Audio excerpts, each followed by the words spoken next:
You all might recall that we have been looking at the subject Hamartiology, which is the doctrine of what? Sin, yeah, good.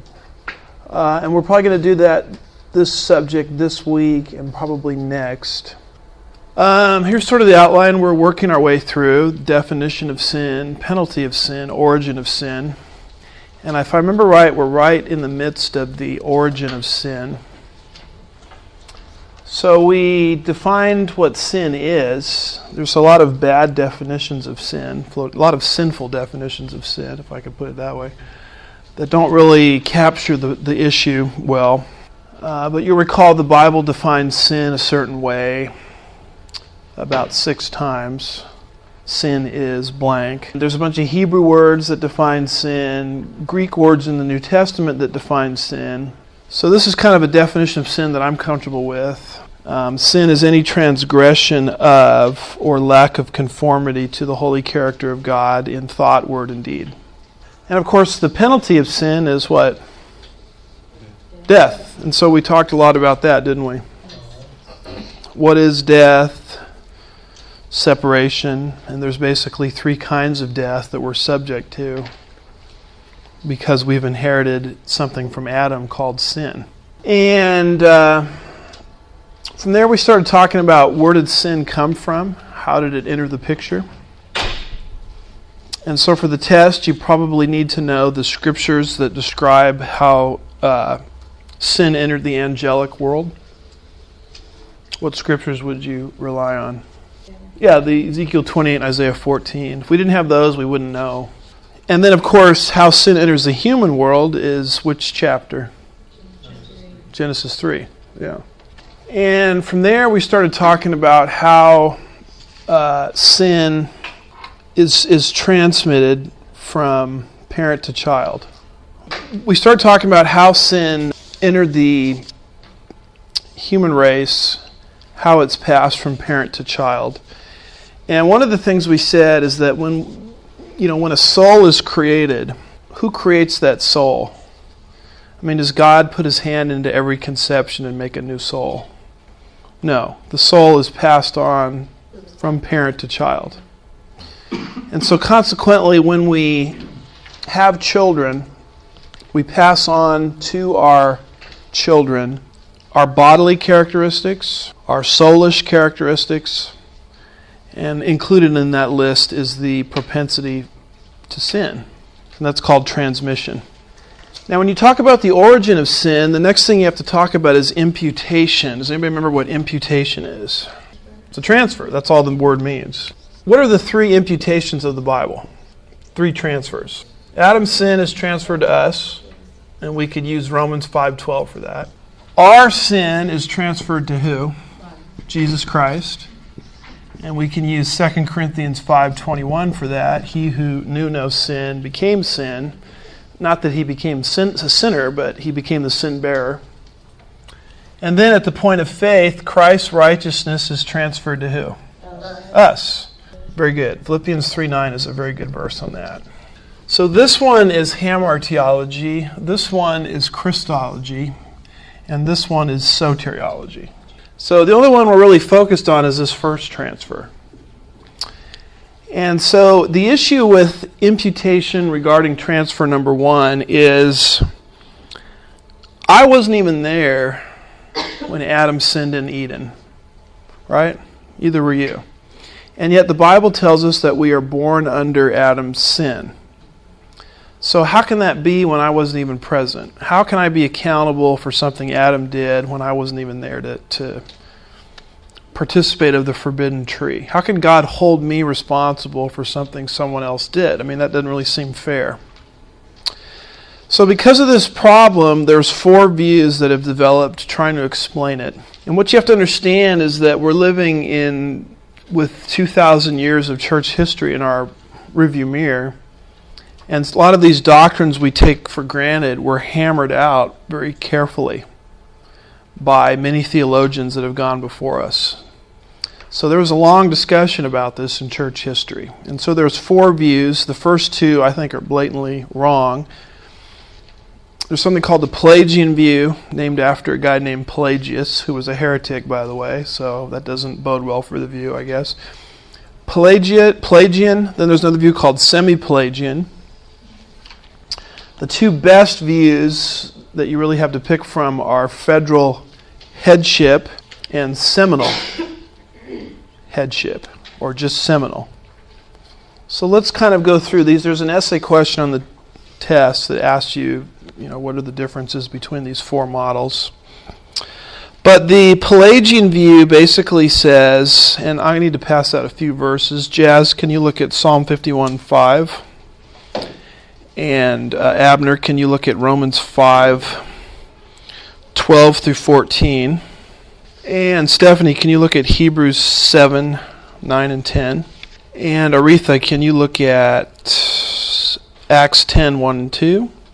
And Michelle, can you look at Matthew 7, verse 11? John, 2 Corinthians 4:4. Vladimir, 1 Timothy 4:2. Audra, Romans 1:28. And Romans 3:11.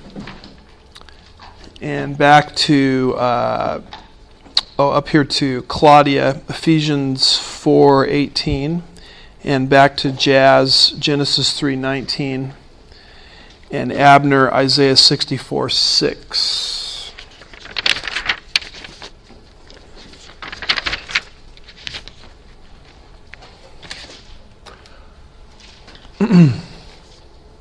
Okay, the Pelagian view,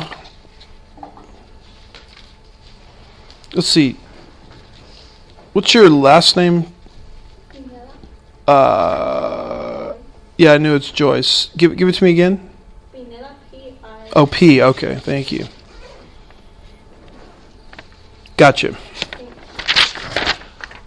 I knew your first name. I just don't know last names that well. Pelagius said every soul is created innocent, and we only become accountable for sin once we actually sin. So because every soul is created innocent, only conscious sin can bring guilt upon an individual. So I basically, and a lot of, you'll be shocked how many people that have been in church their whole lives believe this. You'll hear people say things like babies are innocent. They're so cute, they look innocent. My daughter looked innocent until about 5 minutes passed, and you see self-will. But the fact of the matter is, a lot of people think we're all born innocent. I was talking to a lady that was in this Presbyterian church in California, and she's been sitting in that church for years and years. And all of a sudden she throws this at me, that we're all born innocent until we actually sin. It's Pelagian. So Pelagius said we're all innocent, and there's no sin attributed to us under Adam until we actually make a conscious choice to sin. Now, there's immediate problems with that. One is Psalm 51:5. Who has that? I do. It says, "Behold, I was brought forth in iniquity, and in sin my mother conceived me." When did David inherit the sin nature? Conception. So that was long before he made any choice to sin. So he's immediately born under sin at the point of his creation, of his existence, at the point of conception. So this idea that we're all born innocent goes flatly against the Bible. Romans 5:12 through 14. I'll probably have you read this verse a couple times, so just stay with it. But go ahead. It says, "Therefore, just as through one man sin entered into the world, and death through sin, and so death spread to all men, because all sinned. For until the law, sin was in the world, but sin is not imputed when there is no law.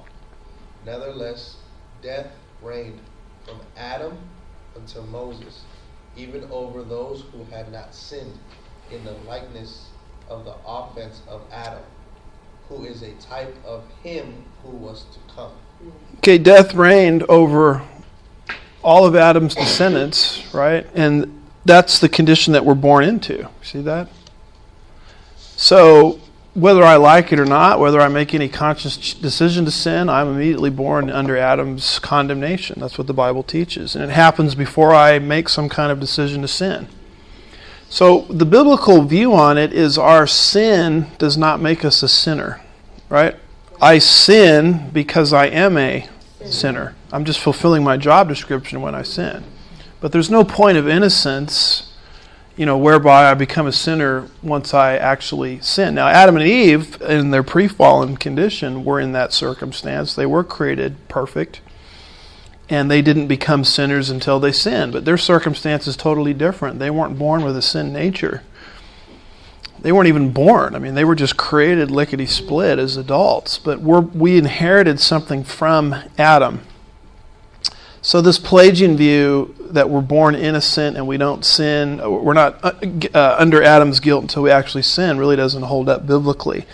The semi-Pelagian view is very similar. It says, yes, we have sinful tendencies, but we're still not guilty until we make a conscious decision to sin.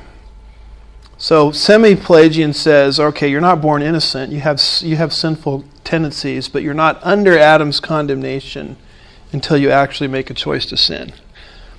So semi-Pelagian is just a stone's throw from Pelagian. And it would go against Romans 5:12 through 14, which was just read. So probably the two best views on it, having dismissed the Pelagian and the semi-Pelagian view, is the federal headship view and the Seminal view. Now, federal headship, just think of it like your congressman or congresswoman who represents you in the legislature. You may not like that congressman or woman. You may not have voted for him, but at tough tacos, whatever choice they make is going to affect you because they are in a position of authority over you. They're your federal head. So you could be a congresswoman, man or woman, and if you were in their circumstance, you would vote the exact opposite of how they vote. But it doesn't matter. Their choice still affects you because they're in a position of headship over you. So this view says God put Adam in a position of authority over the human race. So whether we would have sinned or not matters very little. Whether we agreed with what Adam did or not, it matters very little. His choice affects our choice because of his position over us. And what would be some weaknesses to that? One of them is the fact that there is no covenant anywhere in the Bible which articulates what I just said.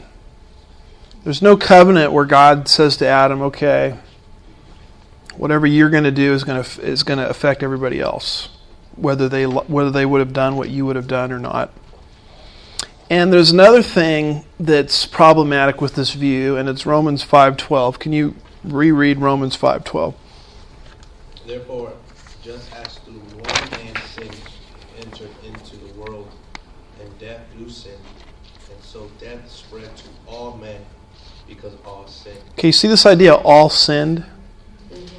That kind of gives the idea that somehow it wasn't just Adam that sinned in Eden. All of us played some kind of role in it. So the view that I sort of lean towards is that last view. It's called the Seminal view. And the Seminal view basically says all of us were present in some kind of latent, now latent means hidden or secret. All of us were present in some kind of latent sense when Adam sinned. And we all participated in Adam's sin. All of us were present when Adam was there in the garden, and we participated. So God could have put every single one of us in the garden one by one, and we would have all done the exact same thing. The strengths of this view is Romans 5:12, which says all sinned. The strengths of this view is and I don't know if this is the best argument, but it accords better with our sense of fairness. There's something kind of unfair about being held accountable for other people's actions when you would have done something differently. And I'm reminded of Ezekiel 18, where God spends a whole chapter explaining to the Jews that were going into captivity that you're not going into captivity because of what your parents did. You're going into captivity because of what you're doing.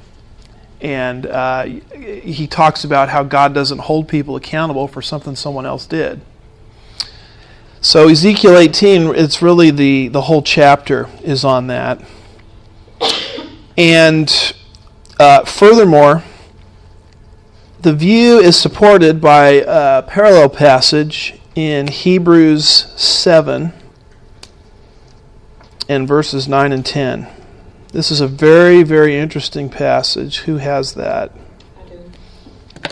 And so to speak, through Adam, even Levi, will receive tithes, paid tithes, for he was still in the loins of his father when Melchizedek met him. All right, interesting verse. It goes back to Genesis 14, where there's this guy named Melchizedek. We'll just call him Mel for short. And the reason the author of Hebrews brings up this whole thing is he's trying to show that the priesthood of Christ is superior to the priesthood of Aaron. Because he's writing to Jewish Christians who are thinking about retreating from the full revelation of Christ back to Aaron's system. And his point is, why would you do that? You have a higher priesthood. You have a priesthood not after Aaron, but after who? Melchizedek. But in the process of building his case, he makes this interesting argument. It goes back to Genesis 14.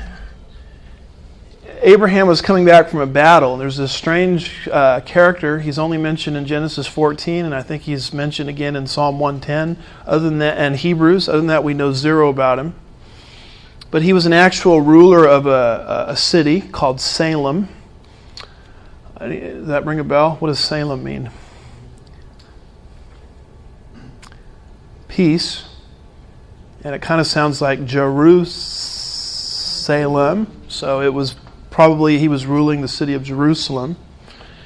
And Abraham, whose name was still Abram at that point, comes back from a battle. And he meets this guy Melchizedek. And Abraham tithes to this guy, Melchizedek. And Melchizedek blesses Abraham. So Abraham tithes and Melchizedek blesses Abraham. And so the point of this being brought up is that Abraham is lower than Melchizedek. Because Abraham tithed to Melchizedek and Melchizedek blessed Abraham. The blesser is greater than the blessee. But then did you hear the passage she read? Can you read it one more time? It keeps going on and it says something very interesting. And so to speak, through Abraham, even Levi, who received tithes, paid tithes, for he was still in the loins of his father when Melchizedek met him. So Abraham had a son named Isaac. Now Isaac's not going to be born for another 7 chapters, right? He doesn't even exist yet. And Isaac's going to have a son named Jacob. And his birth is not till way on down the line. So Isaac and Jacob didn't exist. Jacob's going to have 12 kids. 1, 2, 3, 4, 5, 6, 7, 8, 9, 10, 11, 12. And from those 12 kids came the 12 tribes. And one of those tribes, one of those kids, was named Levi. And through Levi came a guy named Aaron, right? And through Aaron came the whole sacrificial system. All of the animal sacrifices, all that stuff came from Aaron. And so what the author of Hebrews is saying is Melchizedek represents Jesus. Melchizedek was greater than Abraham. And because he was greater than Abraham, he was also greater than Isaac. He was also greater than Jacob, who was yet to be born. And he was also greater than Levi, and he was also greater than Aaron, and he was also greater than the whole animal sacrificial system. So the Melchizedekian priesthood is higher than this system down here that they're thinking of leaving. They're thinking of leaving the Melchizedekian system and going back to this system. But in the process of constructing this argument, he says, the moment Abraham tithed to Melchizedek, who else tithed? Levi tithed. Levi, who wasn't even born. Levi was in the loins, or the genes, Levi genes, there we go, was in the loins or the genes of his father Abraham. You see that? But there is no Levi, there is no Isaac, there is no Jacob. So what he's saying is when Abraham tithed, so did Levi, who was yet to be born. So God can view the souls of the unborn as somehow being within their parents. God views Levi as paying tithes to Melchizedek through Abraham, who would be Levi's, great-great-grandfather. So why bring this up in a discussion of seminal headship? Well, if Abraham's decision to tithe also involved Levi, who wasn't there, then why can't Adam's decision, you following me? Decision to rebel against God not also involve us, despite the fact that we weren't there? You see the logic that's used? So Hebrews 7, 9, and 10, by way of analogy, is a verse that's used by many to support seminal headship. When Abraham tithed to Melchizedek, so did Levi, even though he wasn't born. When Adam made a decision to rebel against God, so did you. So did all of us, despite the fact that we weren't there. So that's how we are held accountable under Adam's sin. The seminal view is basically saying God could have stuck every single one of us in the garden. We would have all done the same thing. Just like if Levi had been present, he would have tithed as well. So that's kind of what the seminal view is. I lean more in that direction. But these are all views that are trying to figure out imputation. How are we accountable under Adam's sin? The Pelagian and semi-Pelagian views I would just discard. I mean, you need to know what they are for the test. But the real debate is between federal and seminal. And I'm more in the seminal camp, unless I can be convinced otherwise. So anyway, that's just kind of wraps up the discussion about the origin of sin. You guys have any questions on that? We move now into the extent of sin. I mean, how extensive is sin? Well, it's pretty extensive because of 4 ideas. Total depravity. Number 2, sin is a heart problem. Number 3, sin is a universal problem. And number 4, God's estimate of the lost. So has anybody heard let's start with total depravity. Has anybody heard the expression total depravity? Okay, how have you, what does it mean? I mean, have you heard it? I mean, what have you heard about it? That we weren't able to save ourselves from sin. Mm-hmm. Isn't it Calvinist? Yeah, it's part of the Calvinistic acronym TULIP, and the T stands for total depravity, and the U stands for unconditional election. L stands for limited atonement. A lot of these things we deal with in soteriology. I stands for irresistible grace, and P stands for perseverance of the saints. It's a system, is what it is. Putting all these other ones aside, what exactly does total depravity mean? I mean, some people... Well, let me do this.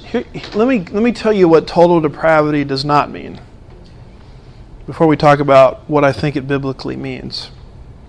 Total depravity does not mean that man is as evil as he can possibly be.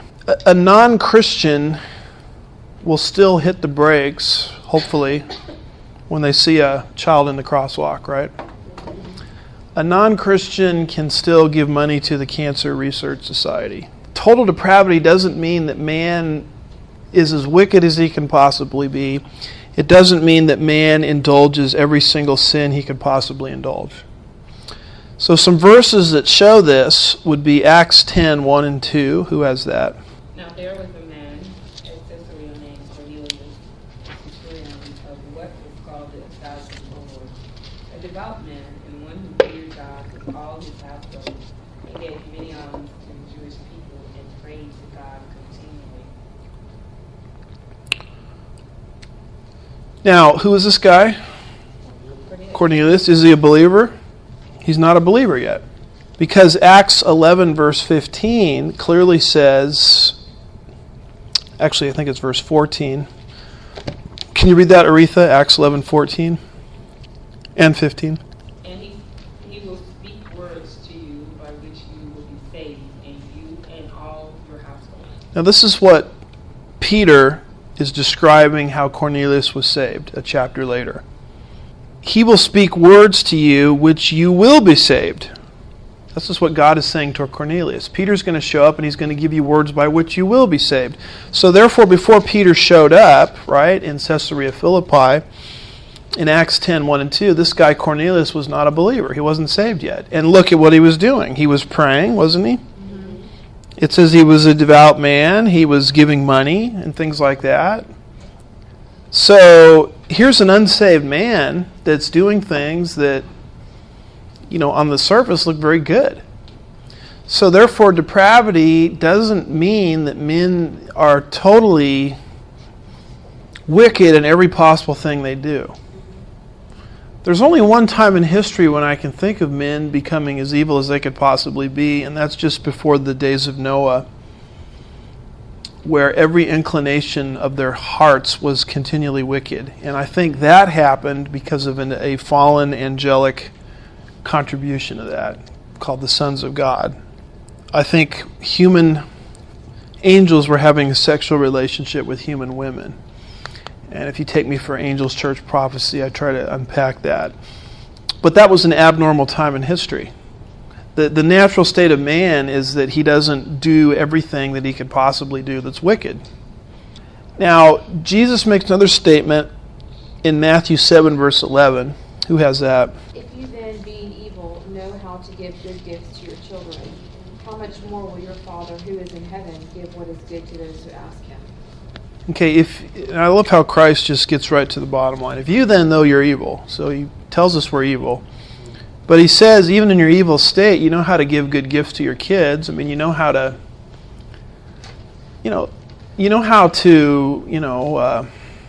put away money for your child's education.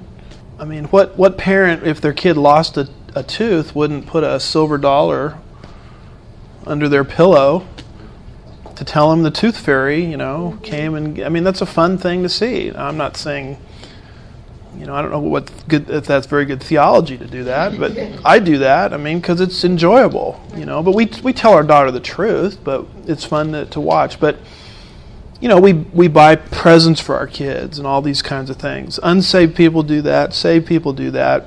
Jesus says, if you, though you're evil, know how to do that, how much more will your Father, who is not evil, give you good gifts? And the specific gift he's talking about there is the Holy Spirit, when you look at the parallel passage in Luke 13.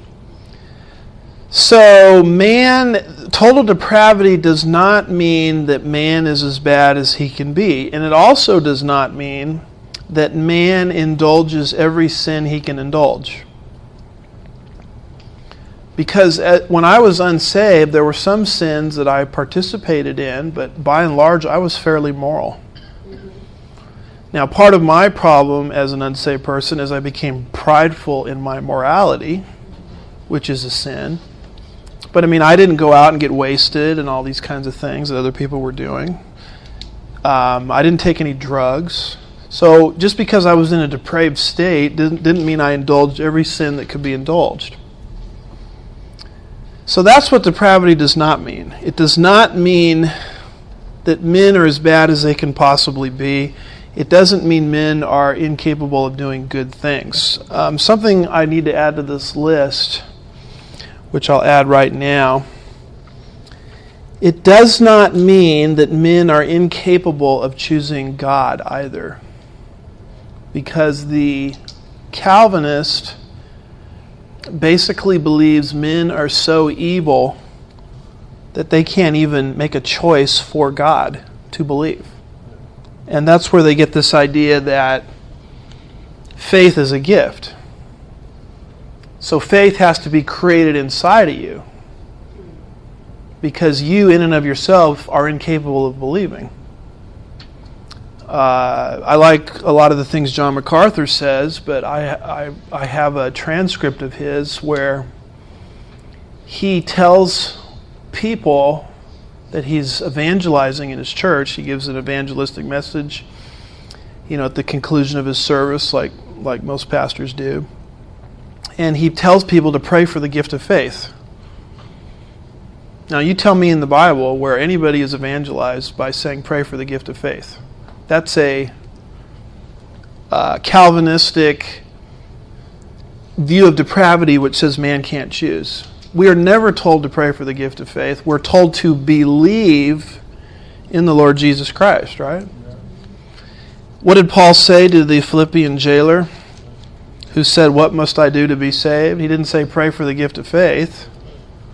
He said believe, right? What does John 3:16 say? For God so loved the world that he gave his only begotten Son, that whosoever believes.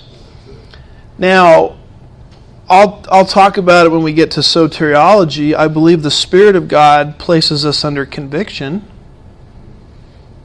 So he makes us aware of our need for Christ.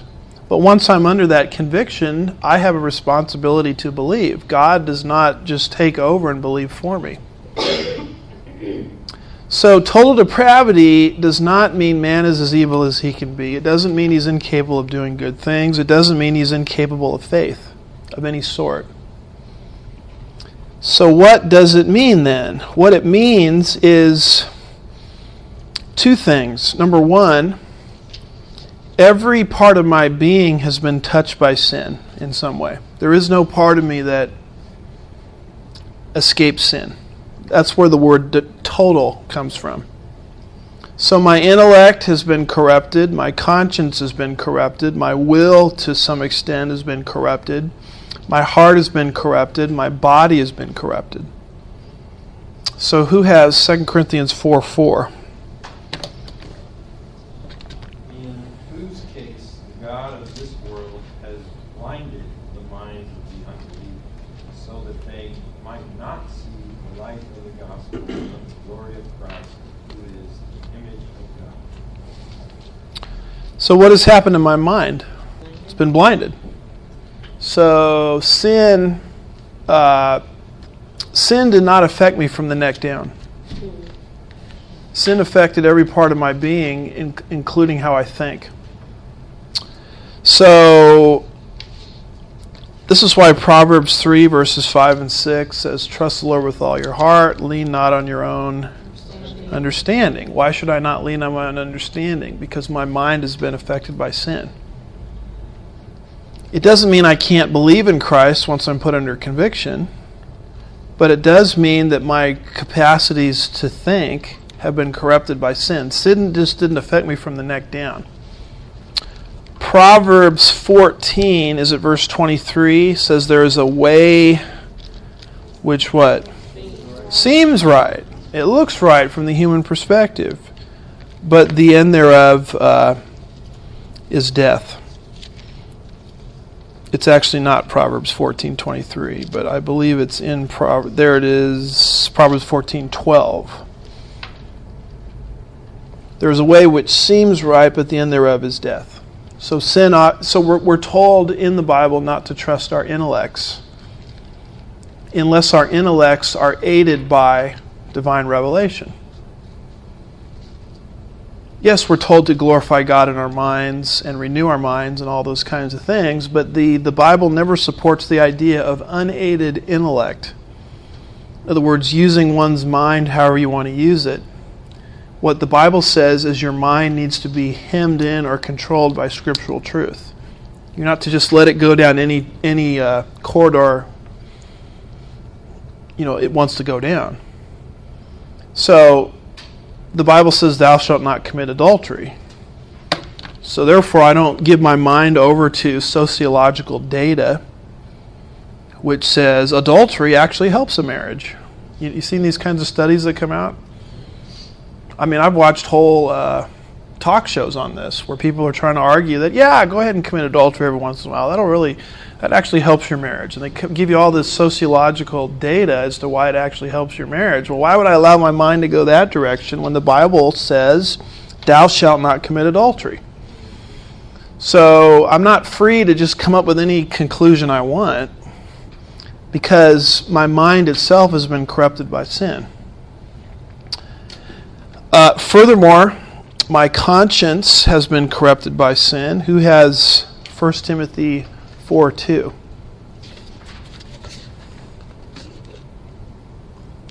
By means of the hypocrisy of liars seared in their own conscience as with a branding iron. Now, what is a conscience? Well, a conscience is something we all have, right? Whether we're saved or not. Didn't Paul talk about it in Romans 2? Doesn't he say in Romans 2, verse 14, the Gentiles who do not have the law, they don't have the law of Moses, in other words, they don't have the Ten Commandments. God never gave the Ten Commandments to the Gentiles. The Gentiles who do not have the law do instinctively the things of the law.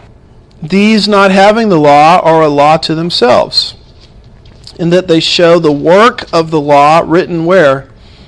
On their hearts, and their what? Consciences, or conscience bearing witness, and their thoughts alternately accusing or defending them. So, why is it that all people, all cultures, know that rape is wrong? Now, many cultures choose to violate their conscience, but they instinctively know rape is wrong. They instinctively know murder is wrong. They instinctively know stealing is wrong. And yet they don't have the Ten Commandments. Where did they get this idea? They got this idea because God has put His laws on the hearts of all people in something called conscience. And every single day of their lives, their conscience excuses them for right behavior and accuses them for wrong behavior. So that's why all people are accountable to God, because all people have His law, because His law is instinctively written on all of our hearts through conscience. All of us know we're guilty. And if you want to test the theory sometime, if you have 2 kids at home, tell kid A, if you empty the dishwasher, I'll give you a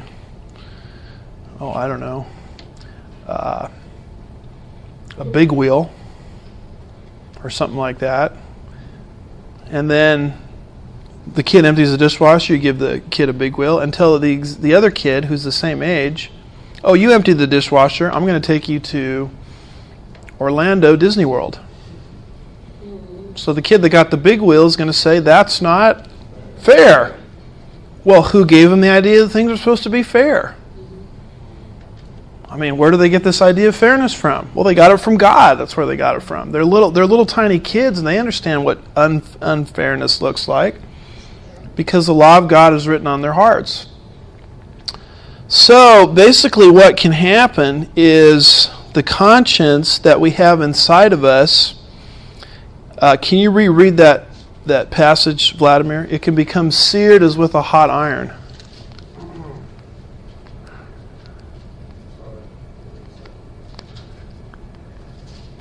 It says, by means of the hypocrisy of liars, seared in their own conscience as with a branding iron. So what can happen to conscience? You can violate it so many times that it loses its power. And you develop a lack of sensitivity to right and wrong because you violated it over and over again that it's not working anymore. So there are people that are walking the earth today that do not have an ability to know right from wrong anymore. So depravity can even affect conscience. Conscience is like pain. Do we understand that pain is not a bad thing? Always? I mean, if I'm sitting there in the kitchen and my hand is on a hot stove and I don't know the stove is hot, pain is a good thing, right? Because I got to get my hand off this so I don't destroy my hand.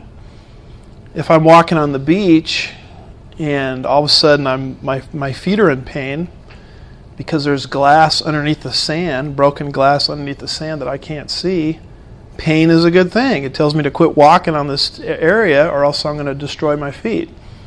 So conscience functions that way. It's a gift from God. It keeps us away from doing bad things. It also accuses us because we've all violated God's law and we need Christ to forgive us. But it functions like pain in the sense that it keeps us away from doing stuff we shouldn't be doing. But what can happen is you can go so far in sin that even that conscience quits working. So we had this guy in California. His name was Robert Alton Harris, and he got executed in the early 90s, if I remember right. And it was a big deal because California hadn't had an execution in a long time because we have all these abolitionists that think the death penalty is some kind of terrible thing. So there was a freeze on all these executions. And this guy was finally executed, and basically what he did is he went to this park where two little kids were eating McDonald's, and he strangled them both to death. And then he sat down and finished their lunch that was half eaten. Okay, so what do you do with a guy like that? That's a guy that doesn't even understand right from wrong anymore. I mean, he is so far gone in depravity and evil that conscience doesn't even work. That's what Paul is saying. Conscience can be, which is a gift from God, can be seared with a hot iron. Depravity can even affect one's conscience. Conscience can affect the will. I'm sorry, I said that wrong. Depravity can affect the will. Depravity can affect what we want. Who has Romans 1:28? And just as they did not see fit to acknowledge God any longer, God gave them over to a depraved mind to do those things which are not proper. God gave them over, you see that? To a depraved mind. In other words, God let them do what they wanted. Which to me is some of the scariest words in the Bible. I mean, God just says, okay, well, you want that, then you can go right ahead and have it. That is what he's going to do largely with the Antichrist that's coming. He's going to give people a leader that they're looking for. God gave Israel Saul instead of David, because that's what they wanted. They wanted Saul. So why did they want these things? Because the will is affected by sin, depravity. Romans 3:11, who has that? There is none who understands, there is none who seeks for God. So, do we seek God on our own? Not really. I mean, that's what Romans 3:11 says. It says no one seeks God. Why? Because sin has affected what I want. Depravity has affected what I want. It's even affected my will. Now, that doesn't mean that if I come under the influence of the conviction of the Spirit, I can't respond by faith. Doesn't mean that. But it says when I'm left to my natural devices, without the convicting ministry of the Spirit, I generally am not going to be looking for God. Luke 19 verse 10 says the Son of Man comes to what? Seek and save that which is lost. Who's seeking who here? He's seeking us. I mean, this is honestly what I thought. When I became a Christian, I thought, well, I woke up one day and I said, today's the day I'm going to come to Christ. On my own volition, went looking for God. Now, in hindsight, as you think everything through, you realize you weren't looking for God at all. God is setting the whole thing up. He's bringing the right people into my life. He's setting up the conversations. He allowed me to go through some failures, which were, I believe, preparatory for me to understand that my salvation is not based on my natural abilities, and so forth. And so it's actually God that's seeking us. Why? Because depravity has affected the will. But the hyper-Calvinist takes it too far when he says, I believe we can't even trust once we're under conviction. So depravity has affected the will. Depravity has affected the heart. Who has Ephesians 4:18? Being darkened in their understanding, excluded from the life of God because of the ignorance that is in them, because of the hardness of their heart. Okay, the hardness of the heart. The heart would be the immaterial part of man, the soul. And so even our hearts are touched by depravity. Even my physical body. Now, we talked about the body, how the body isn't good or evil, right? Because the body can be used for either. But the body itself is under a curse, right? Even in my cursed state, I can use my body for good or evil, but that doesn't change the fact that my body's wearing down. Because depravity has even touched my physical body. Who has Genesis 3:19? By the sweat of your face you will eat bread till you return to the ground, because from it you were taken, for you are dust. To dust you shall return. Okay, it's pretty straightforward statement. God gives to Adam after the fall. You came from the dirt, you're going back to the dirt. So I've probably said this in here before, but the illustration of that is take out your driver's license picture and compare it to your high school yearbook picture, and you'll see differences in your body. Because depravity has even touched our physical body. So that's what total means. Total means every part of me has been touched by sin. Intellect, conscience, will, heart, body. It doesn't mean I'm as bad as I can possibly be. It doesn't mean I indulge every sin I can indulge. But what it means is every part of my being has been touched by sin. And I am basically incapable of doing anything to merit favor from God. I'm capable of doing good things in the eyes of my fellow man. But as far as earning any type of status before God through good works, in my depraved state, I'm not able to do that. So who has Isaiah 64:6? For all of us have become like one who is unclean, and all our righteousness deeds are like a filthy garment, and all of us wither like a leaf, and our iniquities like the wind take us away.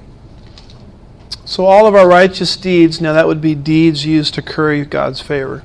All of our righteous deeds are as, what does it say? Filthy garments. Filthy garments. Filthy garments. So that's depravity. Depravity is not man is as evil as he can be. It's not man is incapable of doing good things. That's what it does not mean. What it does mean is every facet of my being has been touched by original sin. Intellect, conscious, will, heart, body, and in my depraved state, I really can't do anything to merit God's favor. Other than do the one thing that is not a work in the mind of God, which is to do what? Believe. A very important verse is Romans 4, verse 5. But to the one who does not work, but who, what? Believes. In him who justifies the ungodly, his faith is credited as righteousness. So we don't work, but we believe. Believe is the one thing in the mind of God we can do, which is not a work. That's why God has set the whole thing up based on trusting him and him alone. It's faith alone. It's the opposite of works. So if you tamper with that message at all, you just preach the wrong gospel. We'll talk about that when we get to soteriology. So anyway, do you at least feel comfortable what people mean when they throw depravity around, total depravity? And something else the Bible is very clear on is that sin is something that emanates from within. It's a condition of the heart that springs up from within and defiles a person. So sin is not this kind of thing where I'm born innocent and I do a bad thing and then I become corrupted from the outside in. Sin is this idea that I've inherited a sin nature from Adam. I'm born into the world that way. I have it at the point of conception, and so my life prior to Christ is just an outworking of the corrupted nature I already have. So let me pass out a few verses on this because it teaches, this is taught over and over again in the Bible. Can you look up Jazz Genesis 6:5 and Abner Genesis 8:21? Stephanie, Psalm 51:5. Aretha, Jeremiah 17:9. Michelle, Proverbs 4:23. Joyce, Matthew 15:18 and 19. Vladimir, Mark 7:20 through 23. John, Galatians 5:19 through 21. Christine, Revelation 20:7 through 9. Audra, Zechariah 14 verse 17. Katie, James 4:1 and 2. Claudia, Romans 8:7 and 8. So look at how this is a heart problem. Genesis 6:5. This is probably not the best verse to use because there's angelic help, but go ahead and read it. It says, Then the Lord saw the wickedness of man was great on the earth, and that every intent of the thoughts of his heart was only evil continually. Okay, the every intent of the thoughts of his heart. Why was there evil in the pre-flood world? Because of a nature that those folks inherited from Adam. Genesis 8:21. Now this is after the earth is cleansed through water. And there's 8 survivors. So the environment's been fixed, right? Genesis 8:21. Who has that? The Lord smelled the soothing aroma, and the Lord said to himself, I will never again curse the ground on account of men, for the intent of man's heart is evil from his youth, and I will never again destroy every living thing as I have done. The intent, now this is the earth's been fixed, and yet there's still sin. Why? Because how many people were in the ark? 8. They still brought the sin nature with them into the new world when they repopulated the earth. And that sin nature is passed down to their kids. Every intent of man's heart is evil from his youth. So there's no period of innocence with people. There's no Pelagian idea where you're innocent and then you sin and you become a sinner. No, you sin because you are a sinner. We never had to sit our daughter down and say, okay, Mom and Dad are going to teach you to be selfish. You ready?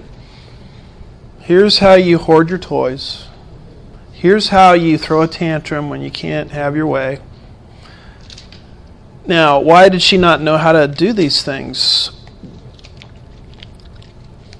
She got it from her mother, of course. No, I'm just kidding. Actually, it comes from her father, biblically, right? So she knows how to do these things because she's inherited a nature that is passed down from her father, that I inherited from my father, and he inherited from his father, going all the way back to Eden, because it's a heart condition. What we have to teach her is how to share, how to be courteous, how to have self-control.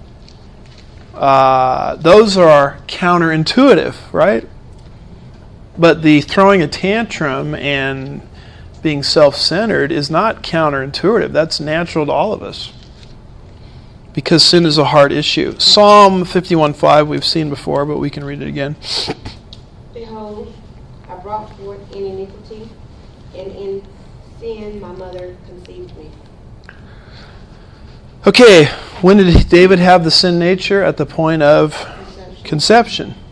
Now, a very strong verse on this is Jeremiah 17:9. The heart is more deceitful than all else and is desperately sick. Who can understand it?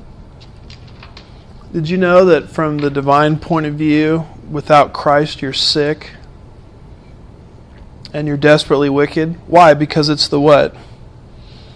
The heart that causes this. Proverbs 4:23. Watch over your heart with all diligence, for from it flows springs of life. Okay, some versions say, guard your heart with all diligence, for from it spring the issues of life. So the issues of life are heart issues. Whether we're going to follow the depraved nature, or whether we're going to follow the new nature. You see, our nature, what we have to understand about it is it's so far gone that God, when we get saved, He doesn't try to prop it up at all. He doesn't slap a coat of fresh paint on it. What does God do? He gives you a new what? He gives you a brand new one. There's no attempt to rehabilitate the old one. You just need a new one. So the issues of life are, am I going to follow the new nature or the old nature? You take a guy like, let's take O.J. Simpson. Look at how his life got wrecked and how he wrecked the lives of other people. And I guarantee you, before he did that act, I'm assuming he did it, by the way. Some people don't believe he did it, but that's another story. Before he did that act, there was stuff going on in his head, in his mind. There was anger problems. There was jealousy problems. There was covetous issues. And because the issues of the heart weren't kept under subjection, it affected the course of his whole life. That's what Proverbs 4:23 is saying. Guard your heart with all diligence. Diligence means something you do regularly. Guard your heart with all diligence, for from it spring the issues of life. Matthew 15:18 and 19. But the things that proceed out of the mouth come from the heart, and those defile the man. For out of the heart comes evil thoughts, murders, adultery, fornication, thefts, false witness, slander. Okay, the parallel passage in Mark 7 says the same thing. Who has Mark 7:20 through 23? And he was saying, that which proceeds out of the man, that is what defiles the man. For from within, out of the heart of the man, proceed the evil thoughts, fornications, thefts, murders, adulteries, deeds of coveting and wickedness, as well as deceit, sensuality, envy, slander, pride, and foolishness. All these evil things proceed from within and defile the man. So Jesus is being criticized because he and his disciples are eating on the Sabbath. What a terrible thing to do, right? Particularly since the Sabbath is designed to give man nourishment and rest anyway, so it shouldn't be any big deal. But the Pharisees made it a big deal through their extra biblical traditions. And Jesus, in response, makes a tremendously powerful hamartiological and anthropological point. He says it is not what goes into a person that corrupts him. It's not eating, it's not ingesting things that corrupts a person. You guys are all focused on the outside. That's not the problem with people anyway. What makes people evil is what comes out of the what? The heart. So he mentions a bunch of things, doesn't he? Fornications, that's sexual immorality, evil thoughts, thefts, murders, adulteries, covetousness, wickedness, deceit, sensuality, envy, slander, pride, foolishness. He says in verse 20, these things come from within, not from, it's inside out, not outside in. And he says it again in verse 23. All these things, not some, all these things proceed from within and defile the man. Paul called these things the works of the flesh. The flesh is the Greek is sarx, and it's the nature that we've inherited from Adam. So when the flesh expresses itself through thefts, murders, fornications, adulteries, Paul calls those things the works of the flesh. These are the specific ways that the flesh rears its ugly head. So who has Galatians 5:19 through 21? Now, the deeds of the flesh are evident, which are immorality, impurity, sensuality, idolatry, sorcery, enmities, strife, jealousy, outbursts of anger, disputes, dissensions, factions, envy, drunkenness, carousing, things like these, of which I forewarn you, just as I forewarned you, that those who such thing and not inherent in man. Where does all this, where do these things come from? They are the deeds, the ergon, which means works. They are the works of the flesh. And he says the works of the flesh are evident. How do you know if you're in the flesh? Well, you'll be immoral, impure, sensual. You'll be an idolater. You'll be a sorcerer. You'll be in conflict with everybody you're around. You're starting fights all the time. You will be jealous of people. There'll be, when you don't get your way or you're cut off on the freeway, there'll be an explosion of anger. You'll be sensual. You'll be in disputes with people. You'll have factions where one group is fighting another group. You'll be envious. You'll be a drunkard. You'll be a carouser. And then he says, and things like these. In other words, this is not even an exhaustive list. This is just a sample. It's exemplary but not exhaustive. So that's how you know when you're in the flesh as a Christian, because you're acting like this, behaving this way. But how do you know if you're in the Spirit?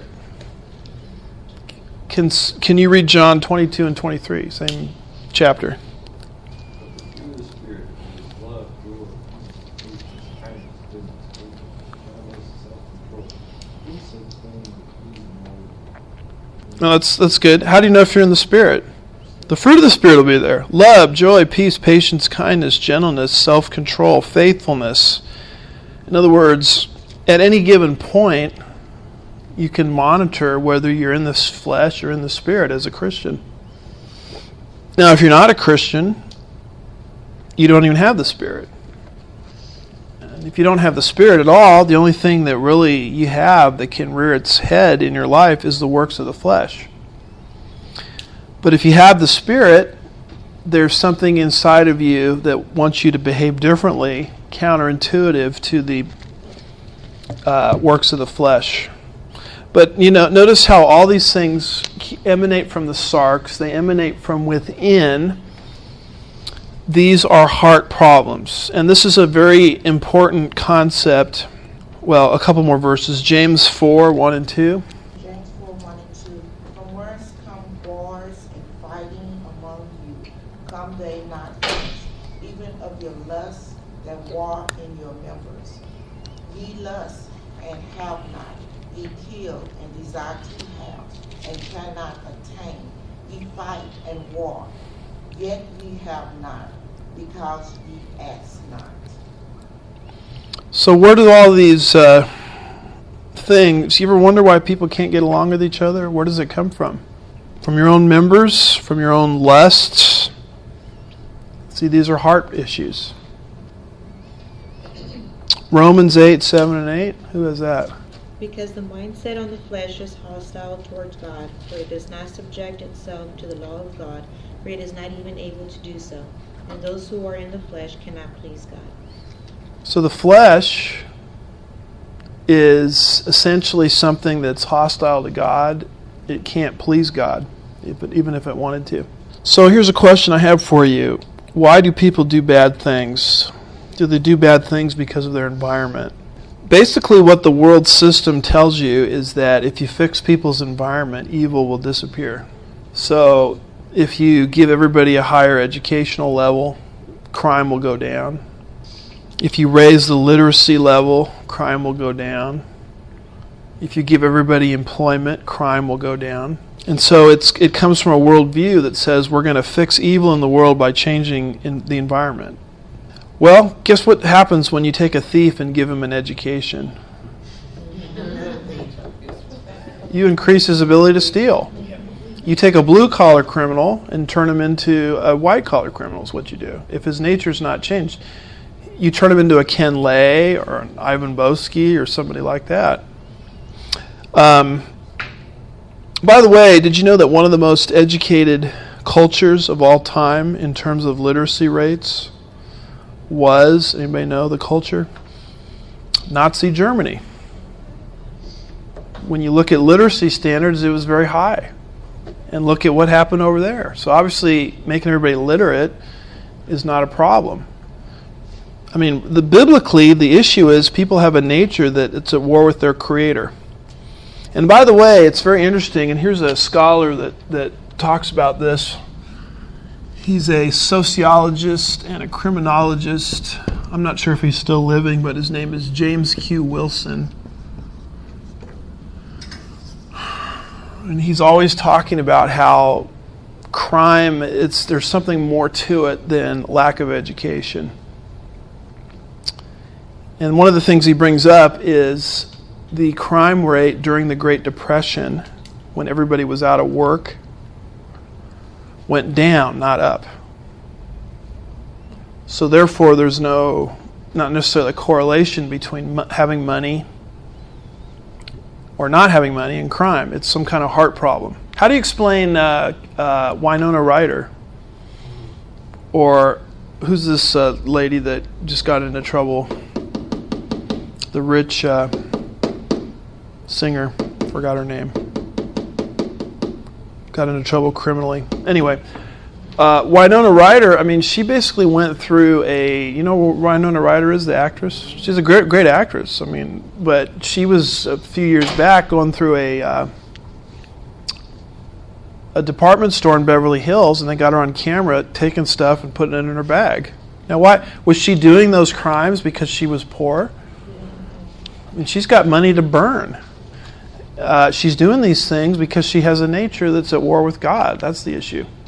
I mean, if money and education is a problem, you wouldn't have a Winona Ryder, nor would you have an O.J. Simpson, who had fame and popularity and money to burn, and yet still did what he did. So obviously, there's something more going on here than just environmental issues. It's a heart problem.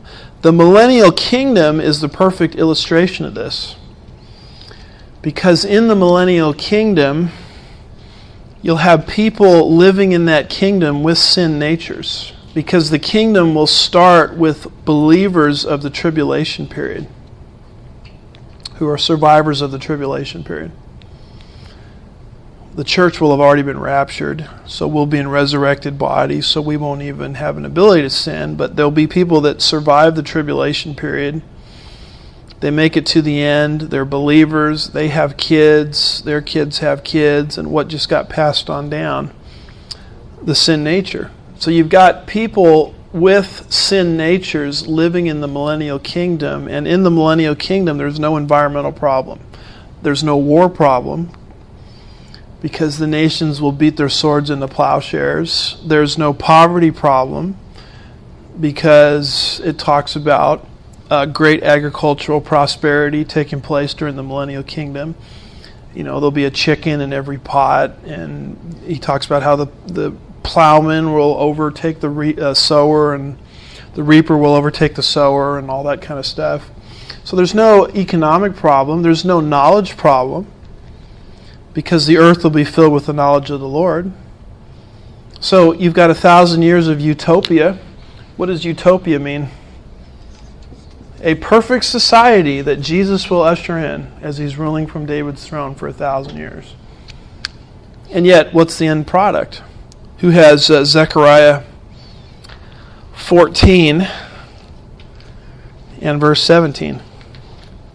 And it will be that whichever of the families of the earth does not go up to Jerusalem to worship the King, the Lord of hosts, there will be no rain on them. So what are they doing? They don't want to go worship Jesus.